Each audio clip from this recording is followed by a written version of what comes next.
Many people who I talk to about weapons like guns, tanks, planes, and other stuff, every time they say, oh, I like Eastern European weapons like guns, tanks, planes, all that stuff.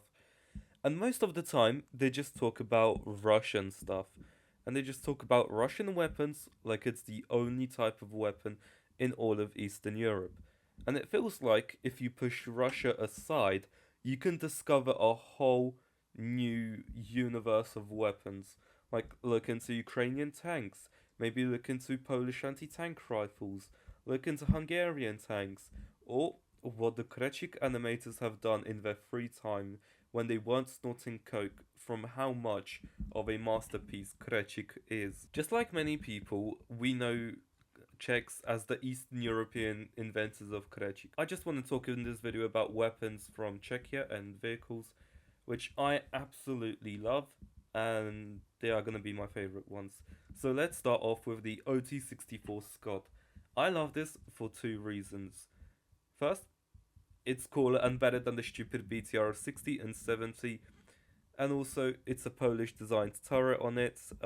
Also, I wonder if I can calculate how many moles I could fit into an OT-64 Scott. Okay, I'll stop the Krecik jokes. So, what was the OT-64 Scott? Well, during the shitty days of the USSR, Czechoslovakia, that country that used to exist, well, a few times they just said this to the Soviet Union. Fuck you, I'm building my own shit! Then they did this with the OT-64 and the VZ-58 and a whole bunch of other stuff. Czechs and Slovaks didn't want to use the same things as everyone else, and they just wanted to have their own. So the OT-64, the armor could withstand a 50 cal at the front at like 500 meters, and it could take on rifle fire at the sides. It also could dish out its own damage with a 7.62mm machine gun, a 50 cal, or sometimes a 14.5mm KPVT HMG, which till this day is the strongest HMG, and it can easily kill an M113, as the M113 is made to withstand 50 cal at the front and about just rifle stuff at the sides. The OT-64 could carry 18 men, and if there is a turret, it would be 10. It's like a war bus. So now we have to mention the thing's mobility. 95 kilometers on road and 9 kilometers in water. I'm talking about the speed, not the range. That would be a shitty range. So, yes guys, the thing is amphibious, and it had an operational range of 720 kilometers. And the engine powering all of this was a Tatra T 92814 V8 diesel, which had 117 horsepower. Man, I love this thing so much. SA-VZ-58. In the 1940s, Mikhail Kalashnikov made a weapon that changed the world and became so widely spread it served everywhere. Wherever there was a cheap militia, a resistance, or you were forced to be under communistic rule, you used an AK. From Middle Eastern deserts to Eastern Germany to China, the AK served everywhere. You were starving and you had less rights than a normal country, but at least you had an AK. But Czechia said, nah, I'ma make my own gun. And they made their own, definitely not AK, which was lighter, shot faster, slightly more accurate, and the bolt would hold open after firing the last bullet. It got to see the world in 1959, and since then it's used till this day. It's a beautiful rifle, although first it seems to be a bit of an uncanny valley AK to many people. The biggest European fans of the beer made about 920,000 of them, but does it hold up in modern day? Well, it's used in combat in Ukraine.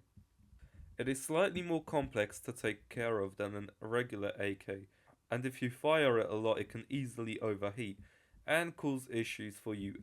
However, if you are willing to put up with it, then you will respect its potential and it will be more effective than a regular AK. It's used a lot in Ukrainian Foreign Legion, where volunteers from around the world come to help Ukraine fight the aggressor, and I believe that this rifle's fighting days aren't over. Just like the AK, we will see it around the world, although the Czech army has replaced it with this CZ brand, it will still find use. Now, LTVZ-38, also known as Panzer 38T, but I prefer the OG name that was given to it by its creators.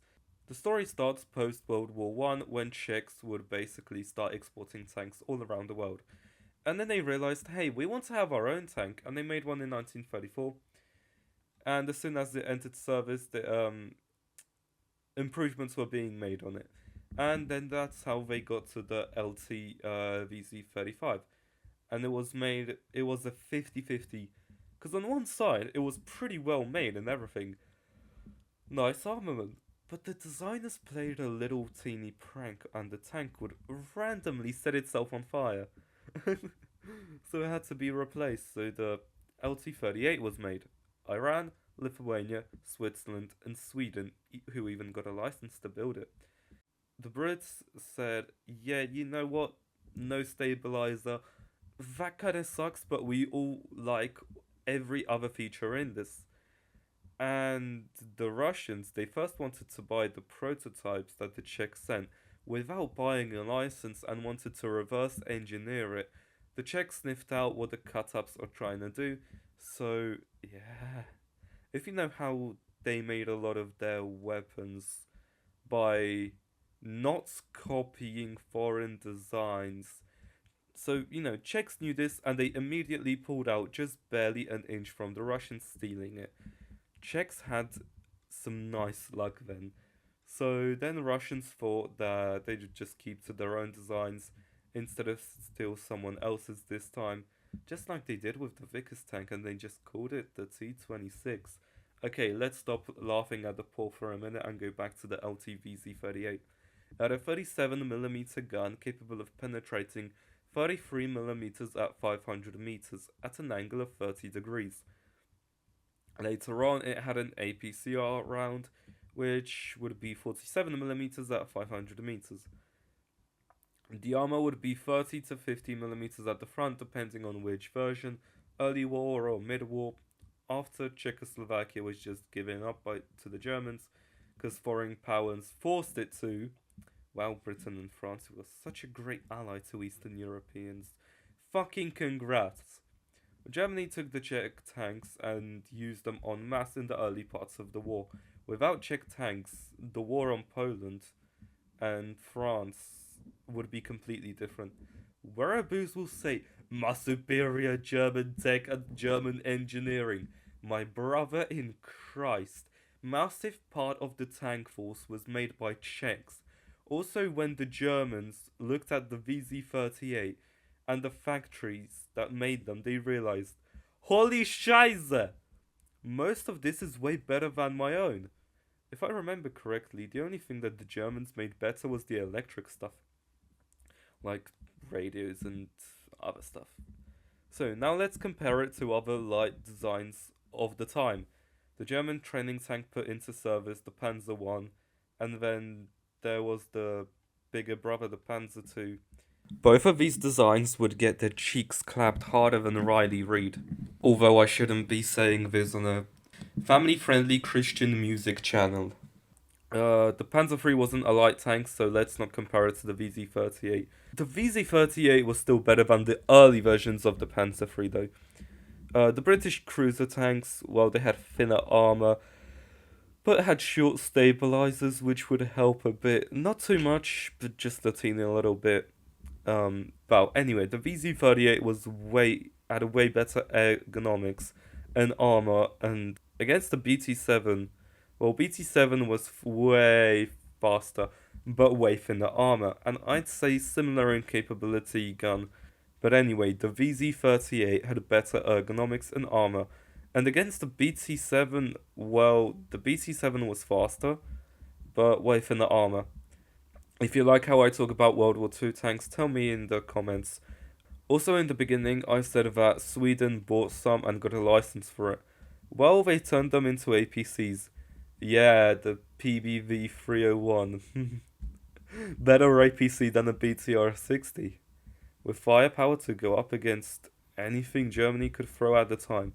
With low weight to go anywhere, and armor to be able to withstand small arms and anti-tank rifles at the front. Well, this tank was a success, loved by many armies that used it. Also, did you know that the Czechs had like their own Uzi before Israel had one? I won't tell you this story, I'm just gonna edge you with that fact and stop talking about it right now. T-72 M4CZ. In my last video, I talked about T-72 modernizations, and I didn't talk about the T-72 M4CZ. That's for two reasons. There was a Slovak T-72 in the video, and I'd rather dedicate a video for Czech weapons and just let them have their own video. So, what did the Czechs do to the T-72M? Well, to keep it up to date, well, first the visual change. The ERA is mounted onto it is Dyna.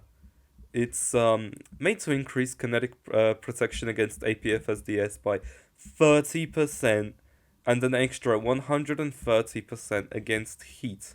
And the base armor of this has about 410mm against APFSDS and 500 against heat. It had a 12-cylinder CV12 engine from the British company Perkins Engines with a capacity of 1000 horsepower, which is more fuel efficient and more reliable than what the T-72 had in its stock.